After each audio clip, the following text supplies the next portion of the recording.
And so we'll give a little spiel about what we're doing, about what's happening especially in the south east section of the county.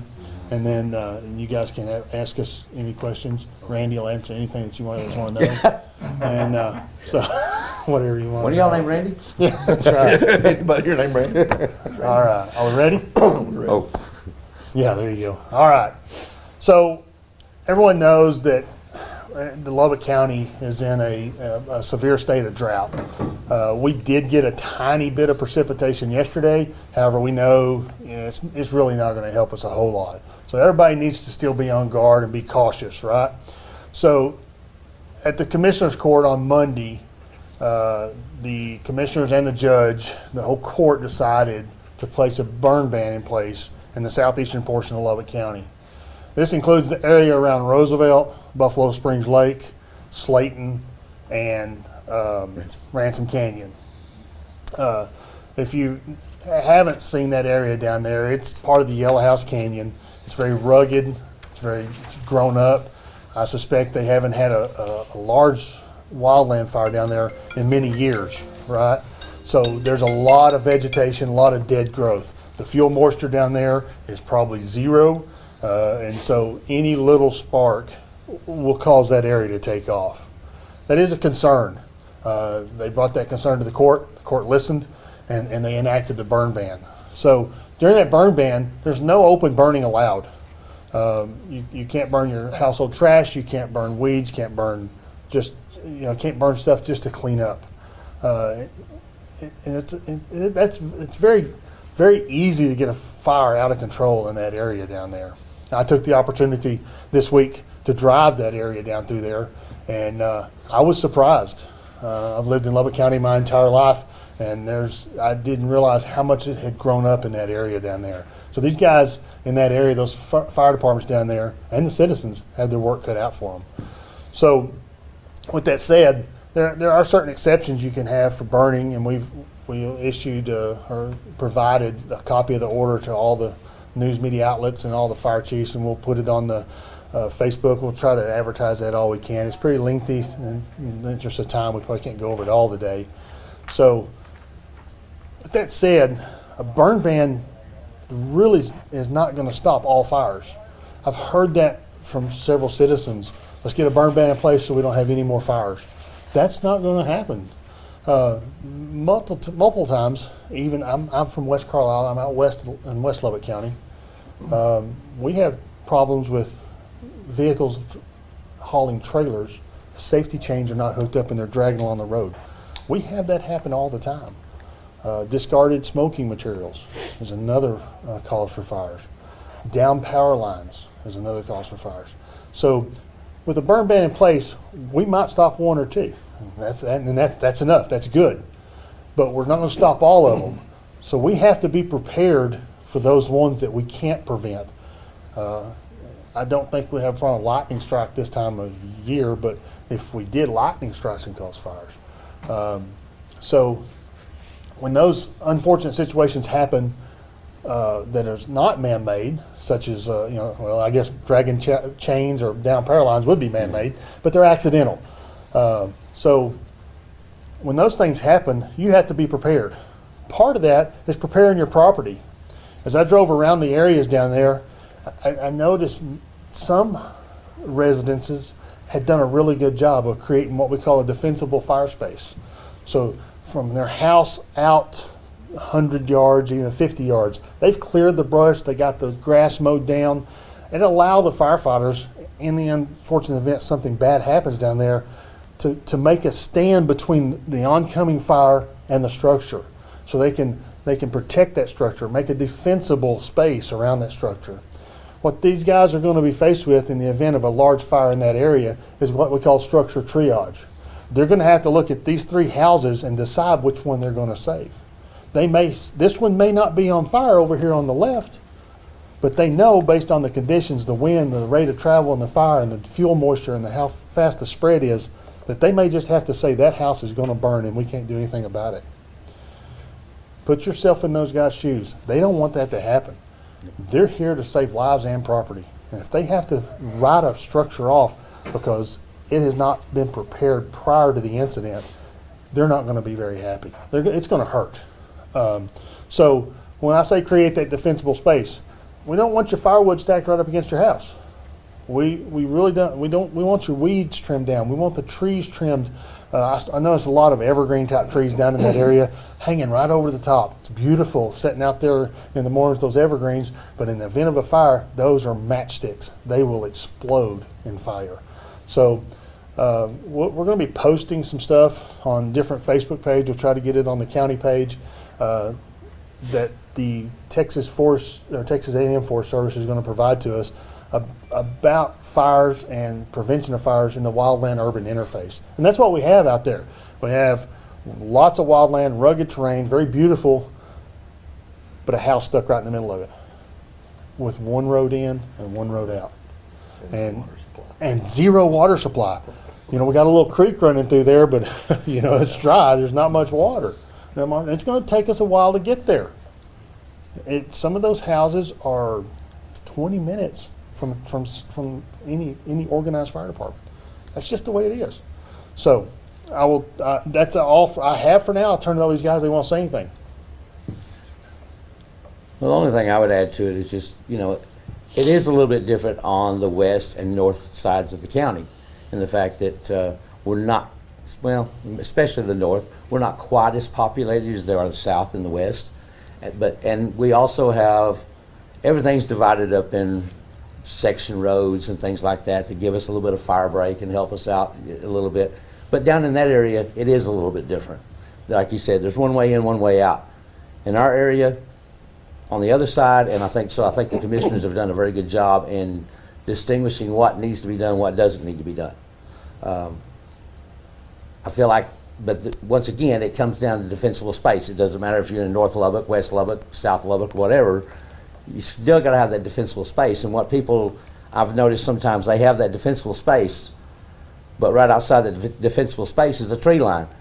Those trees are still, like you said, they're matchsticks. They go up, they make lots of embers, they end up on top of the house, it's dry. Defensible space outside the tree line, outside the fence line. Don't need to lose a whole fence over it. So just making sure that they give us that defensible space, because there's a big difference in the rate of spread between a 2-foot tall grass and a 3-inch tall grass. And that's huge. That's a good point. You know, and I would just say, when you think about the trees, like Tim and Randy have said, get them trimmed up off the ground.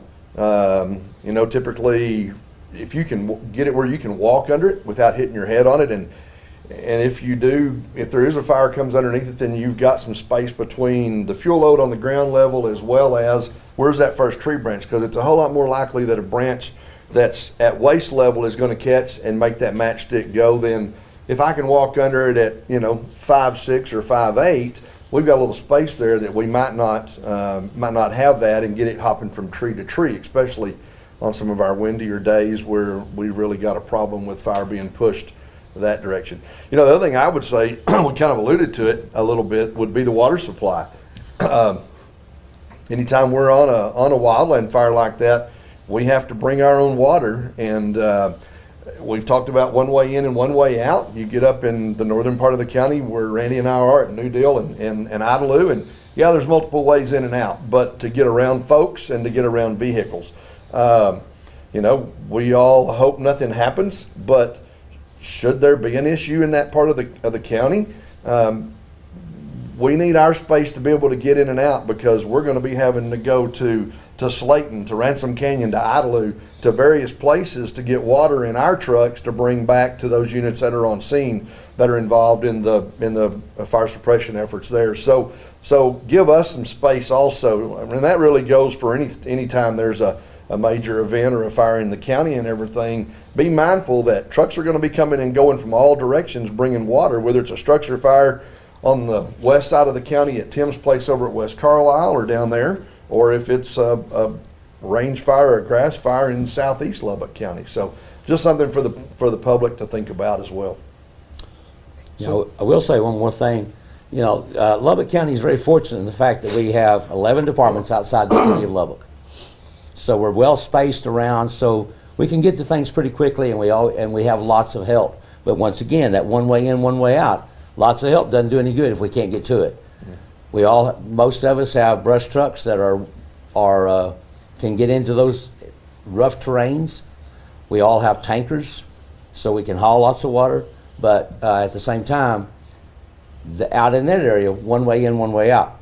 Over in mine and Russ's area, over New Deal, Idalou, West Carlisle, we've got multiple ways in, and so it's not near as hard to get water to the brush trucks. And the brush trucks don't have to work as hard. Get over in their area, those brush trucks got to be on their game. Our community, Ransom Canyon, we've been a member of the Firewise program for the past number of years, and we have educated our homeowners about the safe practices of having space between your house and combustible materials. It's like Tim said, don't stack your firewood up against the house. So this has helped a lot in our area. Of course, within the city of Ransom Canyon, once we get out, we're in the same situation with the fuel load and accessibility. Up and down the canyon, like with Buffalo, that's our problem. How to get in, how to get out, how to work the fire, and plus also how to get water to it. Because once we leave the canyon, there's no hydrants.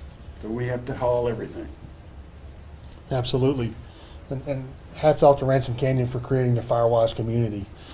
So in the event a fire does break out and it's coming up your way, there's many things you can do. You should have already done a few of them like we talked about today. But one of the things, believe it or not, is if you have a wood fence and the fire's coming your way, leave the gate open before you go. I mean, it's crazy, right? That's a fuse. And many times that can be the key that saves your home, is to leave that gate open, because if you don't, the fence will catch on fire first if it's coming that way, and then it can ultimately get to your house. Is it going to prevent everything? No, but it's just one key. As Randy mentioned, Lubbock County is super fortunate with all the fire departments they have in the county. With the help of the Commissioner's Court, we've been adequately funded. They are increasing that every day, doing everything they can to help us. We sure appreciate that. And on top of that, the firefighters of this county are second to none. They get out, they work, they train, they educate their citizens, much like we're doing today. So the fire down at in the canyon the other day near Slayton, that was caused by a welder. He was building fence. It's his job. He's building fence, and the fire got out of control. Folks, those things are still going to happen. But some things that those guys can do as they're working is, one, always have a cell phone close. Two, don't try to fight the fire yourself before calling 911. Get the fire department going. As Randy said, there's 11 volunteer fire departments in Lubbock County. We all work. We all have jobs. We all have to leave our work or get up in the middle of the night, go to the station, get our trucks, come to see you on what is probably your worst day. So it does take some time. And that's the other side of that is, with the number of volunteer fire departments, early detection in the county, because the county's pretty populous. We have over 300,000 folks probably in the whole county. And so fires get detected quicker than they would somewhere up, way up in the panhandle where there's not a road for 10 miles, right? So with early detection, the work that these guys do and recruiting members and keeping members, Lubbock County is in good hands. It has been. So keep a cell phone close. If you are out doing some hazardous type work, such as welding, grinding, that cutting a metal, have a bucket of water handy. That could be the thing that saves it. You might have a bottle, and that's not going to go very far, so have a bucket dedicated just for that, a fire extinguisher dedicated just for that. And that might save you right there. But most importantly, please call 911. Get us coming that way early. Good point. And that's one of the big things is, too, if the wind's blowing over 20 miles per hour, Sheriff's Office dispatch automatically sends 2 departments. So that helps out, too, that we have a lot of equipment coming, a lot of personnel coming. So anytime the wind's blowing, of course, when you have that over 20 mile per hour wind, we shouldn't be burning anything. So Sure. the welder needs to shut out. That's right. That's So- right. So, and when certain criteria is met, we have what we call red flag days. Okay, so that's when the relative humidity's down, the winds are up, the fuel moisture's down. So, based on climatological data that the Texas A&M Forest Service and the meteorologists develop, they issue red flag warnings. Even in the absence of a burn ban, on a red flag day, outdoor burning is prohibited. And if you are burning negligently and a fire breaks out, or if we even get called on a red flag day for a what quote unquote controlled burn, you're going to get a visit from law enforcement, and you're possibly going to get a citation, a Class C misdemeanor, and for the amount up to $500. So we don't want that to happen to anybody. But what we really, really don't want to happen is folks lose their house, their property, their life, secondary to a fire in a trash barrel, secondary to any fire. But on red flag days, no burning whatsoever. The last thing is common sense goes a long way. If it sounds like a bad idea, it probably is. If the wind's blowing 40, 50 miles an hour out of the west and you think it's a good idea to burn your trash, it's probably not. So common sense goes a long way. Okay. Any questions you guys want? I think you covered pretty much everything. I I think other than, I don't think our communities can thank our volunteer fire departments enough, the work that y'all do, the sacrifice y'all make. But these tips are what's going to help y'all the most, because they obviously can't fight the fires. You're equipped to do that, but this is what they can do, is follow the recommendations that you're giving. Right. And the whole idea is to try to prevent that fire in the first place. We're fire departments, but at the same time, we would a whole lot rather there not be a fire than give us something to do. Yeah. So We have regular lives to mess with too. Our saving grace the other day on that canyon fire was the fact that the winds were light and working in a direction that we could work with. They were burning back into something that we could control, we could get above it. If we had stronger winds that day, we'd probably still be chasing it. Yeah, it was a very dry and very, very dry. The fuel loading was pretty heavy. Buffalo started a firewise community. We started it 2 years ago, but due to the pandemic, it kind of went out the door for a while. Texas Forest Service has been very helpful in coming out and helping us cut trail, see if we can mitigate some of our problems out there. Again, that goes back to the homeowner and the property owner. So that's another resource that we have here in Lubbock. We're very fortunate to have. We have a detachment from the Texas A&M Forest Service stationed out at Reese. They have full-time firefighters with dozers, blades, and I believe top 6 engines out there. So they're staffed 24 hours a day, and that's a wonderful resource. Second to that, with the Commissioner's Court help and the Lubbock County Emergency Management, they have we pre-positioned maintainers throughout the county on these red flag days, these high incident days. So that sometimes you might see a couple of maintainers parked out in front of a fire station, and if the wind's blowing, those guys are on standby. Even if they're off work, those operators from Road and Bridge will get out of bed, come get their maintainer, and come see us. And that's been a work in progress, and we've made great strides in getting that done through cooperation with the Commissioner's Court. And those dozers and maintainers probably are the best thing we can have to put out a wildfire. Sometimes this wildfire, you can walk about 5 miles an hour, 5 to 7 miles an hour. We've seen wildfires on the west side of the county anyway, travel in excess of 40 to 50 miles an hour. You can't drive fast enough to keep up with them, and you certainly can't get out in front of them. So at that point in time, we just have to go down the road a ways and try to cut a fire break and start evacuating homes. And that's a very labor-intensive project. So, I just have a question regarding the drought. Do you know how long it's been this bad for you guys continuously? If you have a length of time? It's progressively gotten worse over the last 6 months. Predictive services from Texas Forest Services, in the next 4 months, it's probably going to be pretty bad. Fuel loading's real high. We'll probably get winds in the spring.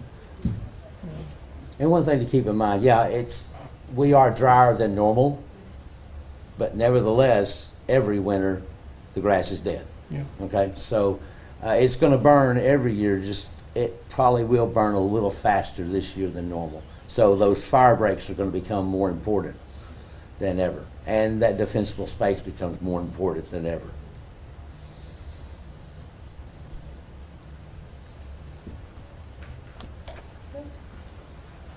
Thank y'all. Hey, Oh, yeah. certainly. You guys.